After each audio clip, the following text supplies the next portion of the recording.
Bismillahirrahmanirrahim. Assalamualaikum warahmatullahi wabarakatuh. Innal hamdalillah nahmaduhu wa nasta'inuhu wa nastaghfiruh wa na'udzu billahi min syururi anfusina wa sayyiati a'malina. May yahdihillahu fala mudilla lahu wa may yudlil fala hadiya lahu.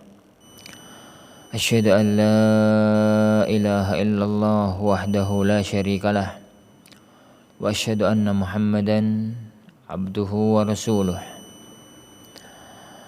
Ya ayyuhalladzina amanu taqullaha haqqa tuqatih wa la tamutunna illa wa antum muslimun.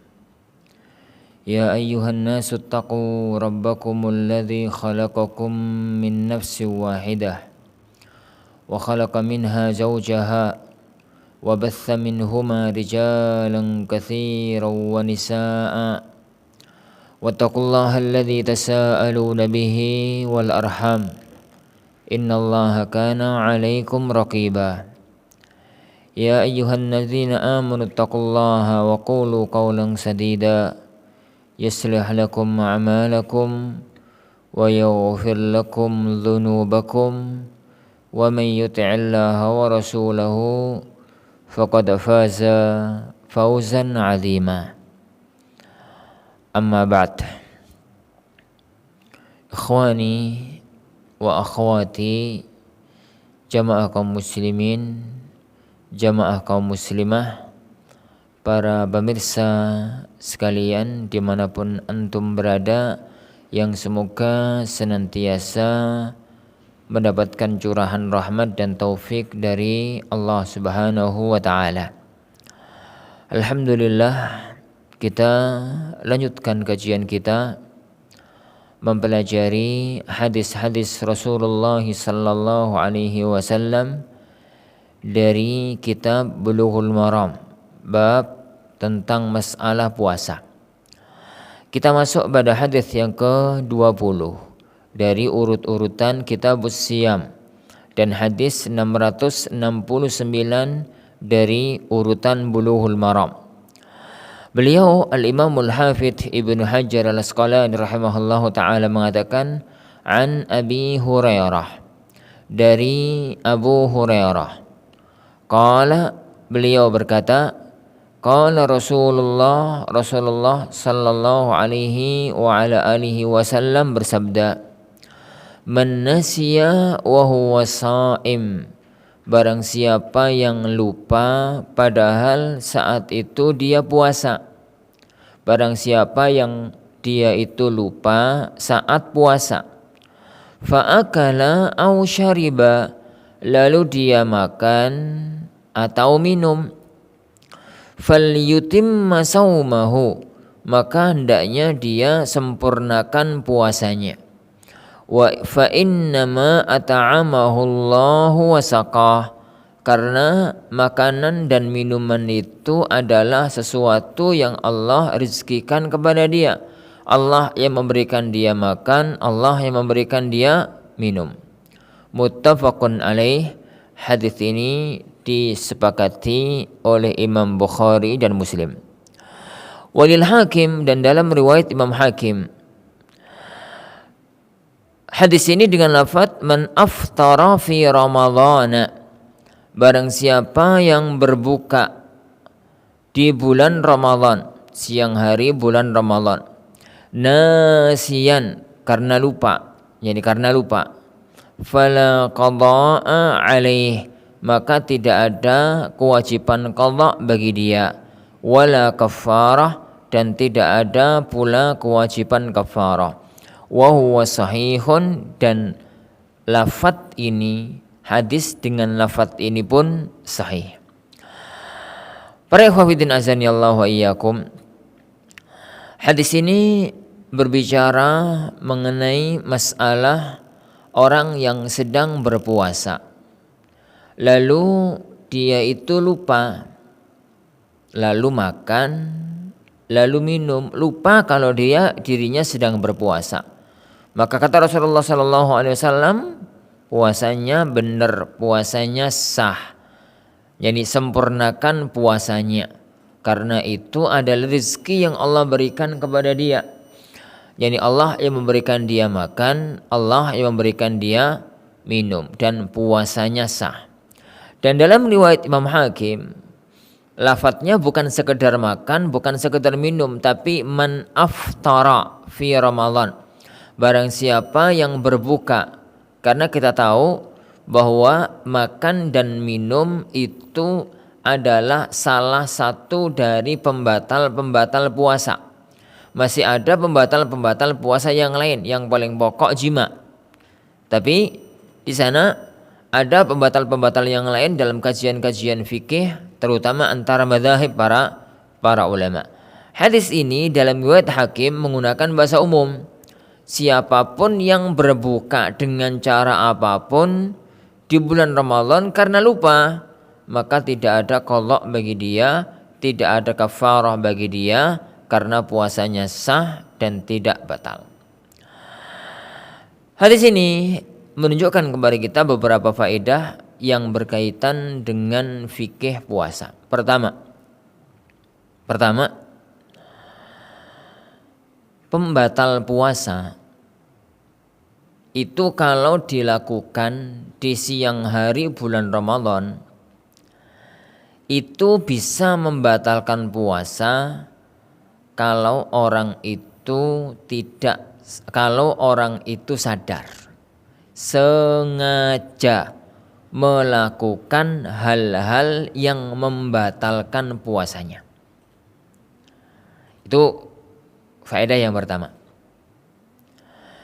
Konsekuensi dari faedah yang pertama ini adalah barang siapa yang melakukan pembatal puasa karena lupa kalau dia sedang berpuasa, maka puasanya sah. Dan ini mazhab, yakni jumhur para ulama. Maka puasanya itu sah. Kenapa? Karena jelas Rasulullah SAW mengatakan falyutimma saumahu. Hendaknya dia sempurnakan puasanya. Dan tidaklah digunakan bahasa menyempurnakan puasa kecuali puasanya itu masih dianggap sah. Faedah yang ketiga. Jadi faedah yang ketiga dari hadis yang berbarakah ini. Lafaz fa'akala aw syariba, lalu dia makan, lalu dia minum, ini tidak memiliki mafhum mukhalafah. Tidak memiliki pemahaman kebalikan. Karena lafaz fa'akala aw syariba dalam disiplin ilmu ushul fikih diistilahkan dengan lit-taghlib, menggunakan bahasa keumuman. Biasanya pembatal puasa yang paling sering terjadi itu adalah makan atau minum. Makan atau minum. Adapun pembatal puasa yang lainnya yaitu jima atau hijamah dalam mazhab Imam Ahmad, bekam yang kita bahas kemarin dalam mazhab Imam Ahmad itu kan jarang-jarang terjadi. Maka Rasulullah SAW menggunakan bahasa syariba, akala, au syarib, makan atau minum.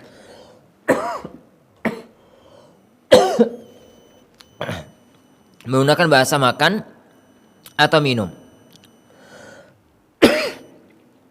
Tatkala menggunakan bahasa makan atau minum, karena kebiasaan orang membatalkan puasa itu adalah dengan makan atau minum, maka berarti tidak ada bahasa atau tidak ada hukum mafhum mukhalafah, pemahaman kebalikan.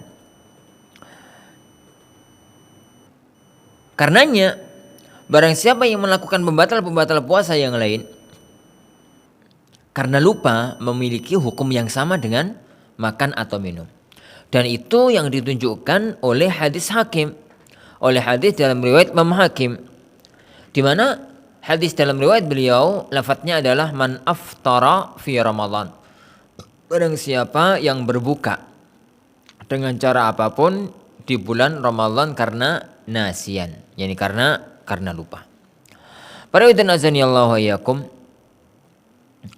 Dan ini merupakan satu kaidah dalam dunia ilmu istidlal, bahwa yani ma kharaja makharajal ghalib fala ibrata alaih.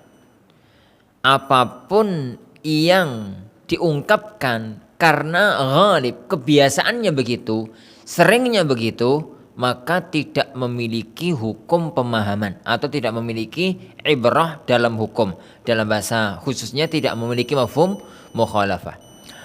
Gambaran lain para ikhwatin azani Allahu yakum, tatkala Allah Subhanahu wa taala berfirman, "Innama alladzina ya'kuluna riba." Ancaman kepada para pemakan riba, orang-orang yang mereka memakan harta riba. Kemudian ancamannya begini, bagaimana dalam ayat itu? Bahasa Al-Quran itu ya'kuluna riba. Dalam banyak bahasa hadis, aklur riba, aklu malil yatim, makan harta riba, makan harta anak yatim. Apa hukumnya kalau orang itu bermuamalah dengan riba tapi tidak dia gunakan untuk makan, digunakan untuk bawa rumah misalkan, digunakan untuk beli mobil misalkan, sama hukumnya. Kenapa? Karena lafaz ya'kulun, makan, itu kharaja makharajal ghalib. Yani diungkapkan karena biasanya orang itu kalau cari uang, orang itu kalau mendapatkan uang digunakan untuk makan, digunakan untuk minum. Oleh karena itu kalau ada orang bertransaksi dengan transaksi riba, mendapatkan harta dengan cara riba, kemudian dia gunakan untuk selain makan, selain minum, maka hukumnya sama, bahkan bisa jadi lebih parah. Karena kalau digunakan untuk makan saja itu ancamannya berat, apalagi dan makan itu adalah sesuatu yang sifatnya pokok, apalagi kalau digunakan untuk sesuatu yang sifatnya sekunder bahkan lek. Begitu juga dengan hadis ini. Sama, satu hukumnya sama, yaitu penyebutan makan dan minum itu kharaja makhrajal ghalib, dan yang keluar diungkapkan dengan kharaja makhrajal ghalib, maka la ibrata alaih, tidak ada yani anggapan hukum pemahamannya. Baik. Faedah berikutnya para ikhwan azani Allah wa yakum dari hadis yang berbarokah ini. Ya, dari hadis yang berbarokah ini. Hadis ini menunjukkan kepada kita salah satu dari contoh rahmat Allah Subhanahu wa taala. Salah satu dari kemudahan syariat. Salah satu dari kasih sayang Allah Subhanahu wa taala. Di mana Allah Subhanahu wa taala tidak memberikan efek hukum kepada orang yang melakukan kesalahan karena lupa. Kepada orang yang melakukan kesalahan karena lupa. Ini dalam kaidah umum.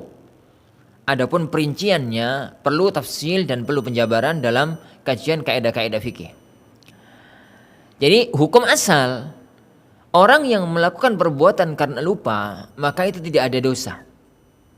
Sebagaimana firman Allah Subhanahu wa taala tatkala Allah menyampaikan tentang doanya orang-orang yang beriman, Rabbana la tu'akhidna in nasina aw akhtana. Ya Allah, janganlah engkau hukum kami karena perbuatan kami atas dasar innasina, karena kami lupa, au akhtana, atau kami salah, kami enggak tahu. Dan dalam riwayat Muslim, Allah Subhanahu wa taala mengatakan qad fa'altu, saya telah melakukan. Dan itu adalah salah satu di antara bentuk kasih sayang Allah Subhanahu wa taala. Karena kalau semua orang yang melakukan kesalahan syar'i karena lupa kemudian ada konsekuensi hukumnya, maka itu berat bagi manusia. Karena salah satu di antara sifat dasar manusia itu salah. Salah satu di antara sifat dasar manusia itu lupa. Salah satu di antara sifat dasar manusia itu enggak ingat, gitu ya. Dan itu adalah dan itu telah disebutkan oleh Allah Subhanahu wa taala dan Rasulullah sallallahu alaihi wasallam dalam banyak hadis. Sebagaimana sabda Rasulullah sallallahu alaihi wasallam, kullu bani adam khata'. Semua anak manusia itu banyak salah. Semua anak manusia itu banyak salah. Allah Subhanahu wa taala menyebutkan manusia dengan dua sifat, zaluman jahula, zalim bodoh. Karena orang itu karena lupa, bahkan manusia yang paling mulia pun lupa. Kata beliau sallallahu alaihi wasallam, yani innama ana bashar fa idza nasitu fadzakkiruni. Saya itu manusia biasa, apabila saya lupa maka ingatkan aku. Menunjukkan bahwasanya beliau sebagai manusia yang paling mulia tidak bisa lepas dari sifat dasar seorang manusia yang itu lupa. Sehingga yang dalam peribahasa Arab disebutkan yani al-insan mahallul khata' wan nisyan, bahwasanya manusia itu adalah tempat salah dan tempat lupa. Nah, apa itu lupa kalau begitu? Kalau begitu apa itu an-nisyan? Apa itu lupa? An-nisyanu itu dhuhulul qalbi amma ya'lamuhu min qabl. Nisyan, lupa itu adalah dhuhulul qalbi amma ya'lamuhu min qablu. Lalainya pikiran, lalainya seseorang dari apa yang telah dia ketahui sebelumnya. Jadi orang yang melakukan satu perbuatan yang salah, tapi dia nggak tahu kalau itu salah, itu ada dua kemungkinan. Kemungkinan yang pertama khata' atau biasanya juga disebut dengan jahal. Kemungkinan yang kedua nisyan. Bedanya kalau khata' dia itu benar-benar nggak tahu kalau itu salah. Dia itu benar-benar nggak tahu kalau itu salah, itu khata' namanya. Yani atau jahal.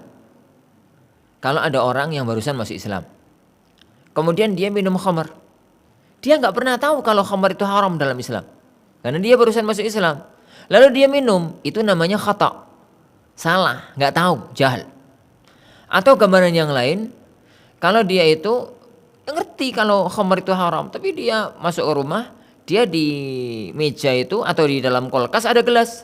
Gelas itu ada isinya, dia datang, dia minum. Gak pernah tahu dia bayangannya kalau air yang ada dalam kulkas, yang ada di atas meja itu adalah air minum. Tatkala dia minum, merasakan rasanya, baru tahu bahwasanya dia tahu bahwasanya itu adalah khamar. Maka tatkala minum, dia itu adalah posisinya khata', posisinya jahil. Itu pertama. Yang kedua, orang itu sebenarnya tahu kalau itu nggak boleh, tapi dia pikirannya lenyap, pikirannya hilang sementara, dan itulah namanya dhuhulul qalb, yang dalam istilahnya namanya nisyan, karena lupa. Wallahu a'lam bishawab. Nah, para ikhwatiddin azanillahu wa iyyakum. Masalah berikutnya yang harus dibahas dalam kajian ini adalah kalau ada orang melihat orang lain makan atau minum. Kalau orang melihat orang lain makan atau minum di siang hari bulan Ramadan, apa yang harus dia lakukan? Dia ingatkan atau dibiarin? Diingatkan ataukah dibiarkan? Jawabannya jelas, diingatkan. Kenapa coba? Kenapa? Kok diingatkan? Bukankah dia nggak salah? Oh, dia lupa. Ya. Kalau kita tahu bahwa dia itu makan karena lupa, itu nggak salah. Dari sisi pelaku karena lupa. Tapi dari sisi zahir perbuatannya itu salah. Karena karena puasa terus makan. Dan puasa terus makan itu hukum asalnya adalah pembatal puasa. Dan sebagai manusia nahkumu 'alal dhawahir wallahu yatawallas sarair. Kita menghukumi secara zahir. Zahirnya ada orang siang hari bulan Ramadan sudah waktunya puasa, udah gede, sudah balik, kok makan? Itu satu maksiat, itu satu perbuatan haram, itu satu perbuatan tercela. Kewajiban kita adalah amar ma'ruf nahi mungkar. Adapun urusan dia di hadapan Allah, pelakunya tadi itu di hadapan Allah Subhanahu wa taala, maka Allah yang Maha tahu. Apakah dia melakukan itu sengaja yang itu jadi haram, atau dia melakukan itu karena lupa dan itu jadi perbuatan yang boleh dan tidak mengapa. Tapi sebagai orang yang melihat, maka itu adalah menjadi satu perbuatan mungkar yang wajib untuk diingkari. Wallahu a'lam. Nah, kita masuk pada hadis yang berikutnya, hadis yang ke-22. Beliau mengatakan an Abi Hurairah, dari Abu Hurairah radhiyallahu anhu qala Rasulullah sallallahu alaihi wasallam bersabda, man dzara'ahul qai'u fala qada'a alaih. Barang siapa yang muntah nggak sengaja, dzara'ahul qai' itu orang yang harus muntah, nggak bisa ditahan muntahnya itu. Ya pokoknya ada sesuatu yang mengharuskan dia muntah dan muntahnya nggak bisa ditahan dan nggak disengaja, itu namanya dzara'ahul qai'. Fala qada alaih, maka tidak ada qada atas dia. Wa man istaqa'a falyaqdi, faman istaqa'a fa alaihil qada, dan barang siapa yang sengaja muntah fa alaihi al qada'u, maka wajib bagi dia untuk mengqada. Rawahul khamsah, diriwayatkan oleh Imam 5, Imam Ahmad, Abu Dawud, Tirmidzi, Ibnu Majah dan Nasa'i. Wa 'allahu Ahmad, dan hadis ini dicacat oleh Imam Ahmad, dianggap mu'al, dianggap illah, dianggap cacat, dianggap lemah oleh Imam Ahmad. Wa qawwahu ad-Daruqutni, tapi dikuatkan oleh Imam ad-Daruqutni. Hadis ini para ikhwan azanillahu wa iyyakum, sebelum kita masuk ke dalamnya perlu diperjelas dulu hadis ini status riwayatnya sahih atau tidak. Status riwayatnya itu sahih yani atau tidak. Al-Hafidz Ibnu Hajar rahimahullahu taala mengisyaratkan bahwasanya hadis ini ada perselisihan di kalangan para ulama. Hadis ini dianggap illah, dianggap cacat, dianggap bermasalah oleh Imam Ahmad rahimahullahu taala. Dan hadis ini dikuatkan, dianggap hasan, dianggap sahih oleh Al-Imam Ad-Daruqutni. Dan memang begitu kenyataannya. Hadis ini para ikhwan azanillahu wa iyyakum dianggap sahih oleh sebagian para ulama. Dianggap sahih yakni oleh sebagian yakni para ulama. Di antara mereka yang menyatakan hadis ini sahih yakni adalah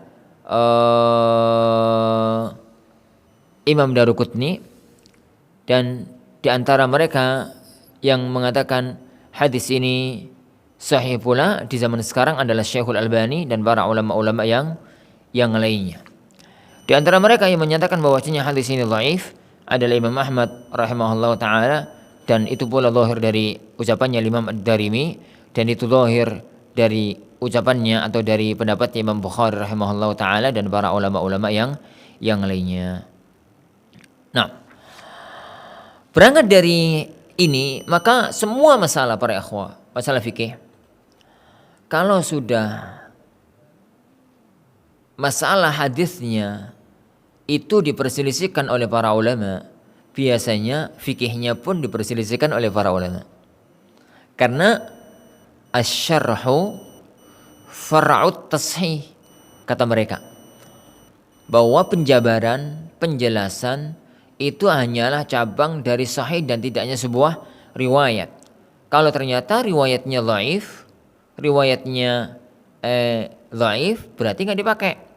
Kalau ternyata secara umum, kalau ternyata riwayatnya sahih, berarti hukum asalnya dipakai.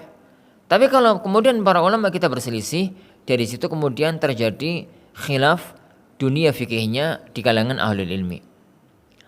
Masalah ini pun demikian. Masalah hadis ini pun demikian. Taib, kita bahas satu demi satu permasalahan dari hadis ini. Mana dari hadis ini dulu? Rasulullah Shallallahu Alaihi Wasallam dalam hadis ini membagi orang muntah itu menjadi dua. Membagi orang muntah itu menjadi dua. Yang pertama, man dzara'ahul qai'. Dan yang kedua, man istaqa'a. Adapun yang pertama, yaitu man dzara'ahul qai'u, orang yang tidak mampu menahan muntahnya. Dia itu terjadi sesuatu pada dirinya yang menuntut ada sesuatu yang keluar dari mulutnya dan tidak bisa dia tahan. Itu namanya dzara'ahul qai'. Biasanya diterjemahkan dengan orang muntah tidak sengaja. Contoh, orang sakit perut, merasa mual-mual, kemudian dia muntah tanpa bisa dia tahan, gak kepingin dia muntah, tapi kemudian dia muntah. Itu namanya dzara'ahul qai'. Orang naik kendaraan, kemudian jalannya lekak-likuk gitu, naik turun, kepalanya pusing, perutnya mual, kemudian dia muntah. Orang spontan melihat sesuatu yang sangat mengerikan, menjijikkan, lalu dia muntah. itu namanya dzara'ahul qai. Orang yang muntah tidak sengaja. Itu yang pertama. Yang kedua, istaqa itu orang yang ngundang muntah, sengaja muntah, kepingin muntah. Ada sesuatu yang ada dalam perutnya yang ingin dia keluarkan, dia makan sesuatu. Dia itu makan sesuatu. Perutnya itu jadi mules, jadi sakit. Dan penyakit semacam ini biasanya kalau dia berhasil muntah, itu perutnya plong. Perutnya jadinya enak. Gitu. Maka cari usaha bagaimana caranya agar muntah. Jadi cari air degan misalkan. Diminum dengan harapan air degan itu membersihkan apa yang dalam perutnya dan nanti dimuntahkan. Akhirnya dia muntah. Maka tatkala kemudian dia minum air degan itu, kemudian dia dengan niat agar untuk muntah, kemudian dia muntah beneran, maka muntahnya itu namanya manistaqa'ah. Atau dia memasukkan jarinya ke mulutnya. Memasukkan jari ke mulutnya ke dalam gitu sehingga dia muntah. Atau sengaja lihat sesuatu yang menjijikkan, sengaja mencium bau yang sangat gak enak sehingga dia muntah. Jadi, maka itu namanya manistaqa'ah. Lah, dalam hadis ini memunculkan beberapa faedah hukum. Yang pertama, orang yang sengaja orang yang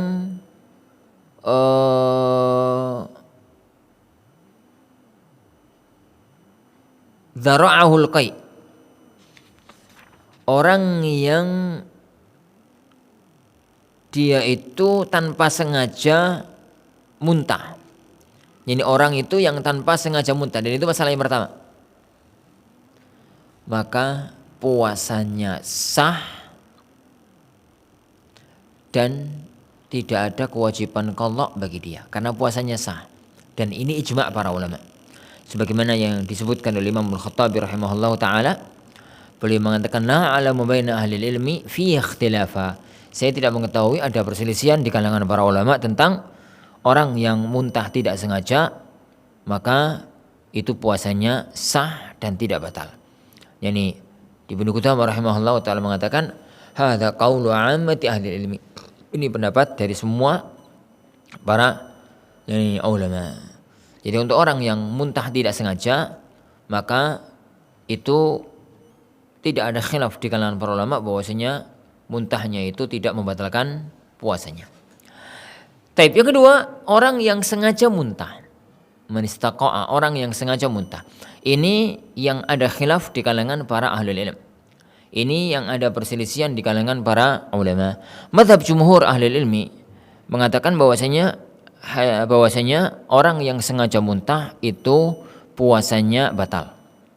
Orang yang sengaja muntah yakni itu puasanya batal. Ini mazhab jumhur dan dipilih oleh Imam Ibnu Taimiyah rahimahullah taala dan oleh para ulama-ulama yang lain. Dan ini pendapat yang lebih rajih insyaallah subhanahu wa taala. Ini adalah mazhab jumhur para ulama, dipilih oleh para ulama-ulama muhaqqiqin, di antara mereka adalah Al-Imam Ibnu Taimiyah rahimahullah taala dan oleh para ulama-ulama yang lainnya. Dengan dasar pertama, hadis ini sahih. Hadis ini sahih sebagaimana yang disebutkan oleh Imam Daruqutni dan untuk para ulama-ulama yang lain, dan Syekh Al-Albani rahimahullah taala juga mengatakan bahwasanya hadis ini sahih. Yang kedua, dalam sebuah riwayat yang lain dalam riwayat Abu Dawud dan yang lainnya dengan sanad yang sahih, bahwasanya Rasulullah sallallahu alaihi wasallam itu qa'a fa aftar. Beliau itu muntah dan beliau berbuka. Beliau itu muntah, beliau berbuka. Dari sisi ta'lilnya, kenapa orang muntah kok puasanya batal, berbuka? Bukankah yang membatalkan puasa itu memasukkan sesuatu? Muntah itu kan mengeluarkan sesuatu. Jadi mirip-mirip dengan pembahasan hijamah. Mirip meskipun tidak sama. Orang yang makan itu membatalkan puasa karena memang inti dari puasa itu menahan. Orang yang muntah, sengaja muntah, membatalkan puasa karena muntah itu akan menguras isi perut. Dan orang yang menguras isi perut, maka perutnya akan kosong dan dia akan lemes. Dan itu biasanya membatalkan, yang menjadikan orang tidak kuat untuk meneruskan puasanya. Tapi pokok dari pembahasan bukan itu. Itu hanyalah ta'lil dan hikmah. Kenapa kok orang yang muntah itu membatalkan puasa? Tapi intinya adalah sabda Rasulullah SAW, man istaqa'a fa'alihil qadha. Barang siapa yang dia itu sengaja muntah, maka kewajiban bagi dia adalah untuk mengqadha puasanya. Kewajiban bagi dia adalah untuk mengqadha puasanya. Wallahu a'lam. Para yudhana azanillahu wa iyyakum, dan ini pendapat yang lebih kuat dari masalah ini, dan itu adalah mazhab mayoritas para ulama kita.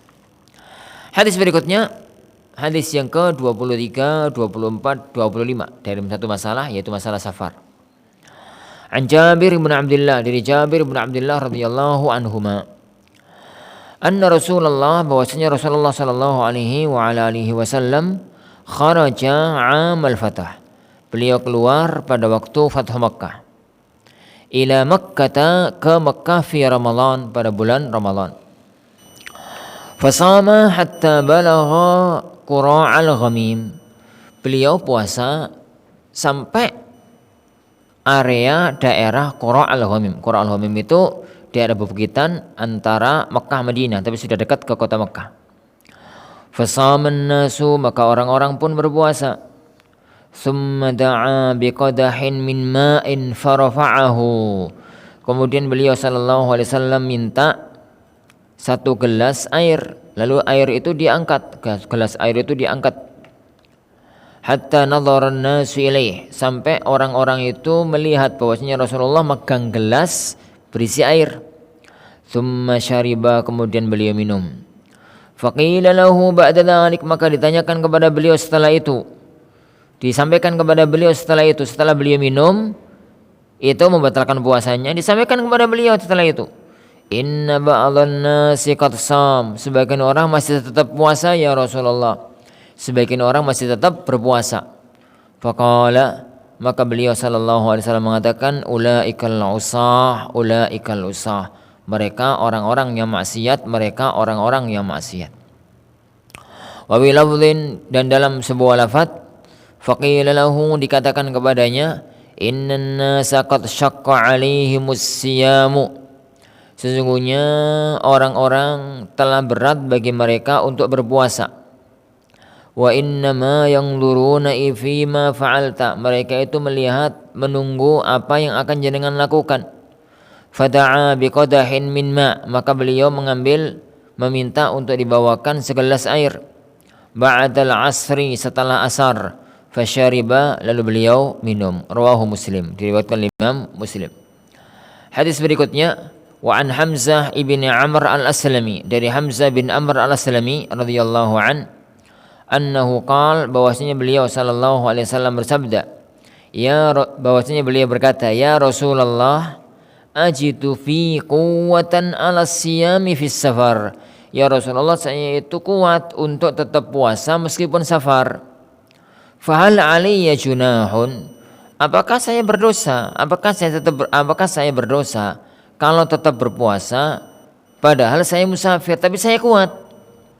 Faqala Rasulullah, maka Rasulullah sallallahu alaihi wasallam mengatakan, hiya rukhsatun minallah, ini adalah rukhsah dari Allah Subhanahu wa taala. Faman akhadha biha fahasanun, barang siapa yang mengambil rukhsah ini, maka itu amal kebaikan. Wa man ahabba an yasuma fala junaha alaih, dan barang siapa yang mau untuk tetap berpuasa, maka tidak ada dosa bagi dia. Rawahu Muslim, diriwayatkan oleh Imam Muslim.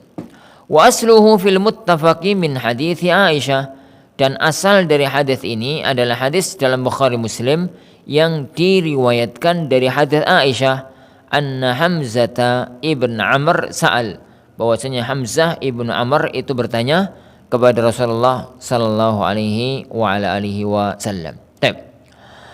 Para hadirin azanillahu wa iyyakum, Hadis yang pertama, hadis Jabir, itu menceritakan tentang perjalanan Fathu Makkah.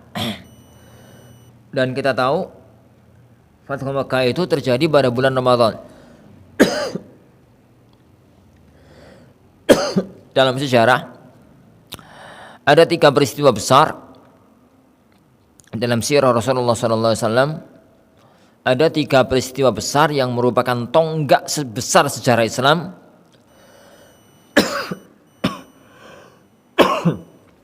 yang terjadi pada bulan Ramadan.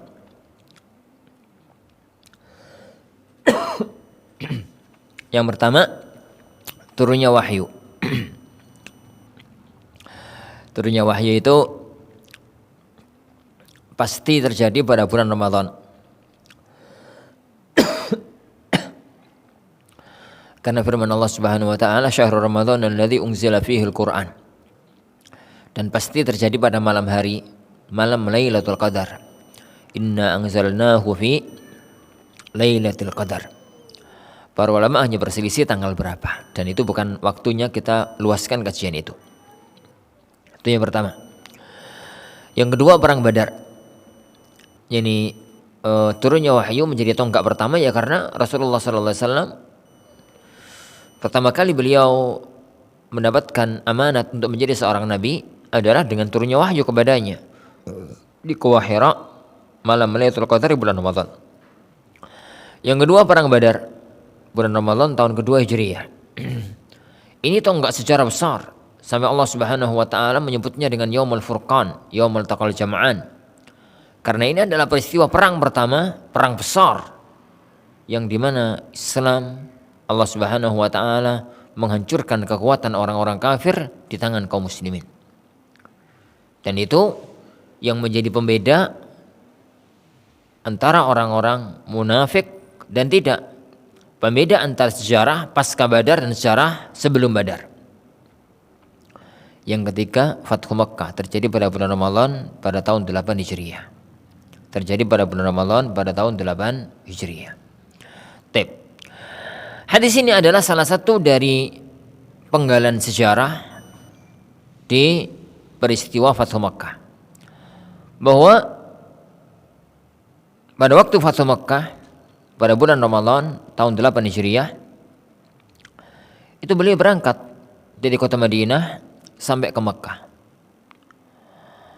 Madinah dan Makkah itu 450-an kilo. Surabaya Semarang 450-an kilo. Di zaman beliau SAW belum ada akses kejalaan kayak sekarang. Belum ada pesawat, belum ada mobil, belum ada bis. Orang yang mampu di antara mereka naik kuda, naik onta. Tapi rata-rata itu jalan kaki. Rata-rata itu jalan kaki. Jadi sampai dari pagi itu Rasulullah SAW puasa. Para sahabat pun puasa, tapi ya capek. Coba bayangkan melakukan perjalanan panjang ratusan kilo, puasa, naik jalan kaki. Anggaplah naik kendaraan itu nggak ber-AC, naik onta atau naik kuda, capek, lelah, haus gitu. Tapi para sahabat nggak ada yang berani membatalkan puasanya. Mereka lihat, nunggu Rasulullah membatalkan puasanya apa tidak. Disampaikanlah kepada beliau bahwa orang-orang kondisinya semacam itu. Maka beliau SAW dengan kasih sayangnya, dengan rahmahnya, dan beliau dengan sifat dasar agama yang beliau emban, yaitu samhah, at-taisir, mudah, yang memudahkan. Maka beliau memperlihatkan kepada semua manusia, padahal pada waktu itu sudah asar. Beliau memperlihatkan minuman, lalu beliau minum. Tatkala itu sebagian sahabat itu maunya tetap berpuasa, nanggung toh sudah asar, bentar lagi maghrib, tapi berat, capek begitu. Padahal sudah menjelang maghrib, sudah asar. tapi tetap mereka lanjutkan puasanya. Disampaikan hal itu kepada beliau sallallahu alaihi wasallam, maka beliau mengatakan ulaikal usah. Orang yang memaksakan diri padahal sudah lelah, capek, haus dan segalanya untuk meneruskan puasa padahal boleh untuk tidak berpuasa, maka Rasulullah SAW mereka menganggap mereka itu ulaikal usah. Mereka adalah orang-orang yang maksiat, mereka orang-orang yang maksiat. Adapun hadis yang kedua meriwayatkan tentang Hamzah ibnu Amr al-Aslami, yang beliau bertanya kepada Rasulullah SAW bahwasanya beliau itu orangnya kuat untuk berpuasa. Orang itu kan kawan bayinya beda-beda. Ada orang itu masya Allah puasa nggak puasa itu sama aktivitasnya. Jadi dia puasa sama nggak puasa itu mirip-mirip. Ada orang itu masya Allah, jadi kalau puasa itu lemes gitu, bawaannya ngantuk, kawanannya tidur, ngapa-ngapa lemes. Lah Hamzah ini orang yang tipe pertama. Yani ini ajidu bi quwwatan al-siyam. Saya itu merasa kuat kalau puasa. Padahal safar, meskipun safar. Bagaimana ya Rasulullah? Maka Rasulullah mengatakan, kalau kamu mau ngambil rukhsah, maka itu perbuatan baik. Kalau mau tetap puasa, maka tidak mengapa. Hadis-hadis ini para ikhwan azani Allah wa iyyakum menunjukkan kepada kita, pertama, bahwa safar itu salah satu dari ulur orang untuk tidak puasa. Dan itu Allah Subhanahu wa taala tegaskan dalam firman-Nya, "Faman kana maridan au ala safarin fa'iddatun min ayyamin ukhar." Barang siapa yang dia itu sakit atau sedang safar, maka boleh bagi dia yani untuk berbuka lalu mengganti pada hari berikutnya, hari yang lainnya. Nah, yang kedua, hadis ini menunjukkan kepada kita, meskipun safar itu adalah uzur. Safar itu adalah uzur. Jadi safar itu uzur bagi seseorang untuk tidak puasa di siang hari bulan Ramadan. Apapun kondisi orang yang musafir. Apapun kondisi orang yang musafir. Baik dia itu safar dalam kondisi fit, seger, sehat, nggak merasa berat, safarnya juga nyaman, terutama pada zaman sekarang. Gambarkan kalau ada orang tinggal di Sidoarjo, rumahnya dekat bandara, dia mau ke Jakarta, di Jakarta rumahnya dekat Cengkareng, yang dia tuju dekat Cengkareng. Dia termasuk orang penting, dan biasanya kalau orang penting itu nggak ada kata-kata yani antri itu di bandara. Check in, yang nge-check in kan orang lain, dia darah berangkat datang sampai bandara langsung naik pesawat. Jadi dia dari rumah keluar 1/4 jam sebelum pesawat take off. Jadi dia ke sana langsung berangkat sampai Jakarta, langsung dijemput sama kendaraan, langsung sampai tempatnya di Jakarta. Nyaman, nggak susah, nggak berat, gitu ya. Tapi jelas-jelas safar. Boleh nggak bagi dia untuk berbuka? Boleh, karena dia musafir. Karena dia itu musafir. Karena hukum dasarnya, hukum asalnya safar itu adalah salah satu di antara ulur bagi dia, bagi orang untuk membatalkan atau tidak berpuasa, apapun kondisi safarnya. Yang kedua, fikih dari hadis ini, orang yang musafir boleh yani untuk berpuasa. Orang yang musafir yani boleh untuk berpuasa. Sebagaimana juga boleh untuk berbuka. Boleh untuk berpuasa, boleh untuk berbuka. Sabda Rasulullah SAW dari hadis Hamzah jelas sekali. Ini adalah rukhsah. Yang mau ngambil rukhsah baik, yang mau neruskan puasanya juga baik. Gitu. Wala junaha alaihi, maka tidak mengapa. Maka tidak mengapa. Maka orang yang sedang safar Kalau dia mau berbuka silakan, mau meneruskan puasanya sampai maghrib juga silakan, nggak ada masalah. Dan ini mazhab mayoritas para ulama. Ada satu mazhab kecil yang nggak perlu untuk kita perpanjang masalah itu, yakni bahwasanya Imam Ibnu Hazm rahimahullah ta'ala mengatakan orang musafir itu wajib untuk berbuka, dari pendapat yang lemah karena menyelisihi dari hadis-hadis yang ada tersebut. Para ulama hanya berselisih dalam satu masalah. Mana yang lebih baik bagi dia,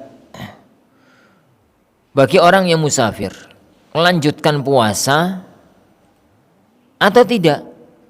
Mana yang lebih baik bagi seorang yang musafir, melanjutkan puasa atau tidak? Ini perlu diperinci.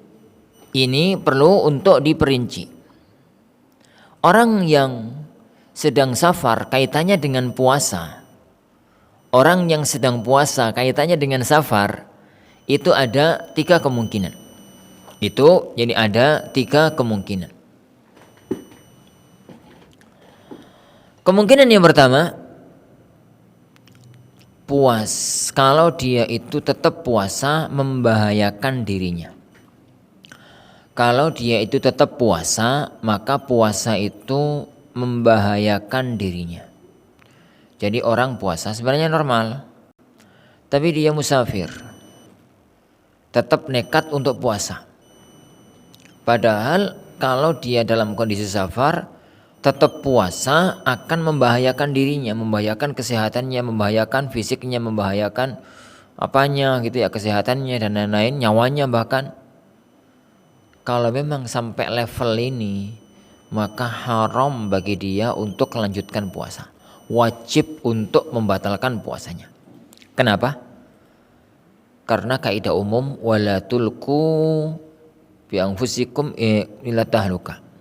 Jangan kalian menjerumuskan diri kalian, yani ikum ila tahluka, jangan kalian menjerumuskan diri kalian ke dalam kebinasaan. Rasulullah sallallahu alaihi wasallam mengatakan la dharara wa la dhirar. Tidak boleh berbuat sesuatu yang membahayakan. Kalau puasanya dia itu dalam kondisi safarnya dia, itu membahayakan fisiknya, membahayakan kesehatannya, membahayakan nyawanya, maka dia tetap puasa malah dosa. Karena melanggar sabda Rasulullah la dharara wa la dhirar, melanggar firman Allah Subhanahu wa taala wala tulqu bi aydikum ila tahlukah. Maka wajib bagi orang semacam ini untuk berbuka, wajib dan haram melanjutkan puasanya. Itu yang pertama. Yang kedua, kondisi orang yang safar tadi, yang sedang puasa dan musafir itu tidak sampai membahayakan jiwa, tidak sampai membahayakan raga, tidak sampai membahayakan kesehatan, tapi memberatkan, berat gitu. Safarnya naik sepeda motor, panas, berat gitu ya. Berat. Kalau dia kuatnya kuat, membahayakan dirinya enggak, membahayakan kesehatannya enggak, tapi berat. Untuk jenis yang kedua ini dianjurkan untuk berbuka dan terlarang untuk berpuasa. Mereka lah orang-orang yang disebutkan Rasulullah SAW, ulaikal usah. Mereka lah orang-orang yang maksiat, mereka orang-orang yang maksiat. Kenapa? Karena memegang azimah, padahal ada rukhsah yang diberikan oleh Allah kepada dirinya. Dan itu makna sabda Rasulullah sallallahu alaihi wasallam, laisa minal birri as-siyamu fis safar. Bukan termasuk kebaikan kalau orang itu tetap puasa pada waktu safar. Laisa minal birri as-siyamu fis safar. Bukan termasuk kebaikan kalau orang itu tetap berpuasa pada waktu safar. Taib yang ketiga. Kalau kondisinya normal, dia safar, dia puasa, mau buka bisa, mau puasa bisa, gitu. Tetap normal dua-duanya. Laparnya lapar, namanya puasa juga lapar, nggak safar juga lapar. Tapi normal, nggak berat, nggak apa. Dalam kondisi ini, apakah dia itu berbuka, lebih baik mana dia itu berbuka apa tidak? Dalam kondisi ini secara hukum fikih boleh berbuka, boleh tidak. Itu dulunya dilakukan oleh para sahabat. Dalam hadis Anas bin Malik beliau mengatakan kunna fi safarin ma'an nabi. Kami pernah safar bersama Rasulullah sallallahu alaihi wasallam. Falam ya'ib as-sha'im 'alal muftir walal muftir 'alas sha'im. Yang puasa ada yang puasa, ada yang enggak. Yang puasa enggak mencela yang enggak puasa, yang enggak puasa enggak mencela pada yang berpuasa. Ya normal gitu, dua-duanya berjalan. Tapi mana lebih baik, ada perselisihan di kalangan para ulama, waktunya mepet. Yang pendapat yang lebih kami pilih wallahu alam dalam masalah ini adalah sebaiknya dia tetap berpuasa. Sebaiknya dia tetap untuk berpuasa. Kenapa? Karena beberapa hal. Yang pertama, bagaimanapun juga amal kebajikan di bulan Ramadan lebih utama dibandingkan dengan amal kebajikan yang dilakukan di luar bulan Ramadan. Kalau dia puasa berarti puasanya di Ramadan. Kalau dia qadha berarti puasanya di luar Ramadan. Itu yang pertama. Yang kedua, kalau dia tetap puasa, dia telah menggugurkan kewajiban dia. Abra' li zimmah. Yani dia itu telah menyelesaikan kewajiban. Kalau dia berbuka dan nanti niatnya mengqadha, maka ada beban kewajiban bagi dirinya. Ada beban kewajiban bagi dirinya yang belum dia selesaikan. Yang ketiga, orang itu kalau puasanya di bulan Ramadan itu lebih ringan dibandingkan puasa di luar Ramadan. Karena kalau puasa di bulan Ramadan, semua orang puasa. Suasananya itu suasana puasa, akeh kancane, banyak temannya. Sehingga orang itu tatkala puasa terasa nyaman. Gak ada orang makan. Tapi kalau dia itu puasanya di luar bulan Ramadan, dia melihat kanan kirinya banyak orang yang makan. Sehingga terasa berat. Kebersamaan bareng-bareng dengan orang itu memperingan beban puasanya. Wallahu alam. Dan ini pendapat yang lebih kami pilih, bahwasanya kalau memang safarnya nggak memberatkan, sebaiknya tetap melanjutkan puasanya dan tidak membatalkan puasanya. Meskipun boleh bagi dia ini untuk membatalkan puasanya meskipun tidak terasa berat sedikit pun juga. Wallahu alam. Dan pendapat ini adalah pendapat jumhur para ulama, pendapat Imam Abu Hanifah, Syafi'i dan yang lainnya, yakni yang mengatakan sebaiknya orang yang tidak merasa berat untuk tetap melanjutkan ibadah puasanya meskipun dia musafir. Wallahu alam. Insyaallah subhanahu wa ta'ala ini yang bisa kita pelajari, insyaallah kita lanjutkan pada pertemuan yang akan datang bi'idzni rabbina tabaraka wa ta'ala. Wallahu alam.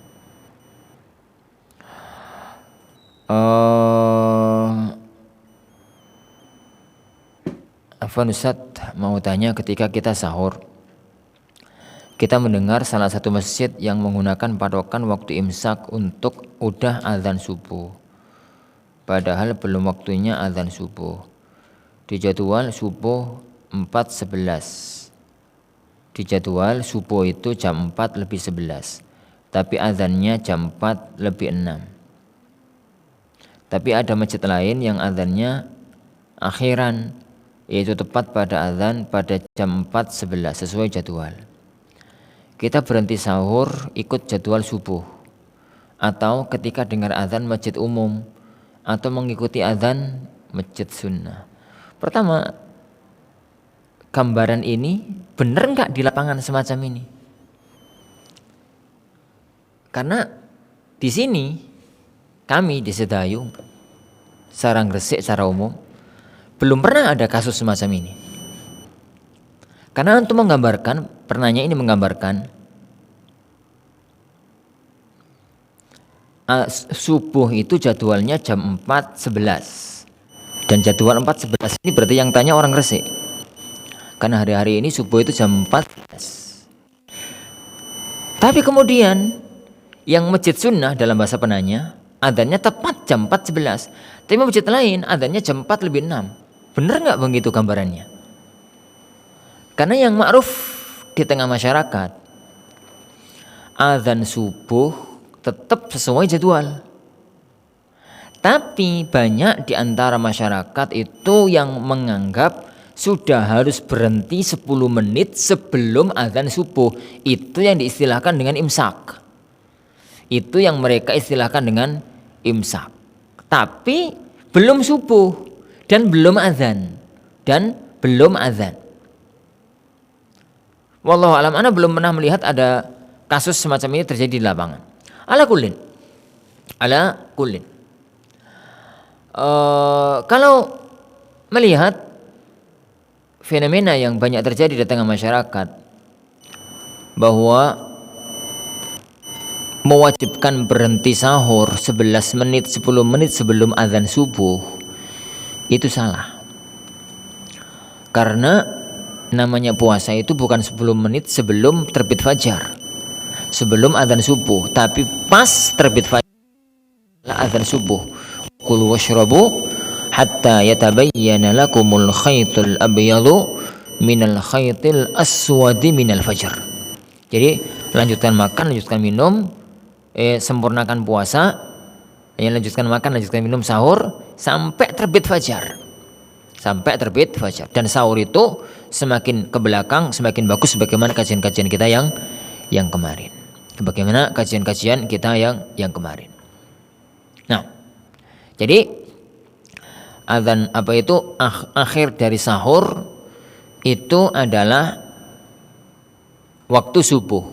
Waktu subuh. Bukan 10 menit sebelum subuh. Bukan 10 menit sebelum subuh yang dikenal dengan waktu imsak. Adapun kalau benar ada orang azan 10 menit sebelum subuh, dan ana nggak yakin kalau ini ada. Maka patokannya tetap azan subuh yang itu adalah terbitnya fajar. Wallahu a'lam. Nah, apa hukum membaca Al-Quran bagi wanita haid di bulan Ramadan? Pertama, membaca Al-Quran bagi wanita haid itu nggak ada kaitannya dengan Ramadan maupun di luar Ramadan, satu hukum. Hanya pertanyaan ini muncul di bulan Ramadan ini karena di bulan Ramadan itu adalah waktunya orang tilawatul Quran, memperbanyak membaca Al-Quran. Bagaimana kalau kondisi sedang haid atau nifas?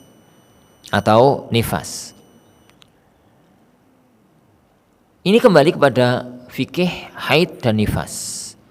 Apa hukum membaca Al-Quran? Ada dua hukum yang mirip tapi beda. Satu membaca, dua menyentuh mushaf. Ini dua hukum yang berbeda. Karena orang itu bisa baca tanpa nyentuh, hafalan. Atau bisa nyentuh tanpa baca. Kayak orang bawa Al-Quran, megang mushaf begini. Dan ada orang yang dua-duanya nyentuh sambil baca. Dan itu yang sering terjadi. Untuk yang pertama, membaca Al-Quran bagi wanita haid tanpa nyentuh, hafalan maksudnya. Atau kalau pada zaman sekarang yang paling gampang itu baca tapi megangnya HP, karena HP itu bukan mushaf. Ada aplikasi Al-Quran dibuka dan dia megang HP, dan HP itu bukan mushaf, tidak mengambil hukum mushaf. Ada khilaf di kalangan para ulama mengenai masalah ini. Pendapat yang kuat wallahu alam boleh. Kenapa? Karena tidak ada dalil yang melarang, dan dalil yang melarang wanita haid baca Al-Quran itu dhaif. Jadi pendapat yang lebih rajih wallahu alam, wanita haid dan nifas boleh membaca Al-Quran. Hanya untuk menyentuh, mazhab jumhur mengatakan nggak boleh. Mazhab mayoritas para ulama mengatakan nggak boleh. Kata Rasulullah SAW, la yamasul Qur'ana illa tahir. Tidak boleh menyentuh mushaf kecuali orang yang sedang suci. Ada khilaf berkepanjangan mengenai masalah ini di kalangan para ulama. Tapi pendapat yang anda pilih adalah kalau dia itu hadas besar, maka tidak boleh untuk menyentuh mushaf. Tidak boleh untuk menyentuh mushaf. Dan hadas besar itu dua, haid nifas, yang kedua junub. Bagaimana caranya? Bisa melakukan beberapa hal kalau memang dia ingin untuk membaca tanpa menyentuh mushaf. Yang pertama, hafalan. Tapi ini sulit bagi orang yang hafalannya sedikit. Yang kedua, di zaman sekarang pakai aplikasi HP, dan itu gampang. Karena megang HP itu bukan megang mushaf. Ini itu bukan megang mushaf. Yang ketiga, tatkala megang mushaf ada hail, ada pembatas. Jadi tangannya itu tidak langsung menyentuh mushafnya. Bisa pakai sarung tangan, bisa pakai sapu tangan, bisa pakai alat lain yang dengan itu dia tidak langsung bersentuhan dengan mushaf Al-Qur'anul Karim. Dan itu adalah mazhab mayoritas para ulama mengambil sabda Rasulullah SAW, la yamassul Qur'ana illa tahir, tidak boleh menyentuh Al-Quran kecuali orang yang dalam kondisi suci. Satu pertanyaan terakhir. Ketika Ramadan tiba, banyak orang melazimkan mengucapkan zikir. Asyhadu an la ilaha illallah, astaghfirullah, as'alukal jannah wa a'udzubika minan nar. Zikir ini secara umum nggak masalah, tapi kalau melazimkan harus dibaca di bulan Ramadan, ana nggak tahu, wallahu alam bisawab. Tapi itu zikir umum yang dibaca kapanpun, doa umum yang dibaca kapanpun. Hanya kalau harus dibaca di bulan Ramadan, wallahu alam bisawab, ana tidak mengetahuinya. Wallahu alam. Insyaallah subhanahu wa ta'ala yang kita pelajari, insyaallah kita lanjutkan pada pertemuan yang akan datang bi'izni rabbina tabaraka wa ta'ala. Kita akhiri, subhanakallahumma bihamdik, asyhadu an la ilaha illa anta, astaghfiruka wa atubu ilaik. Wassallallahu wasallam wa baraka ala nabiyina Muhammad. Assalamualaikum warahmatullahi wabarakatuh.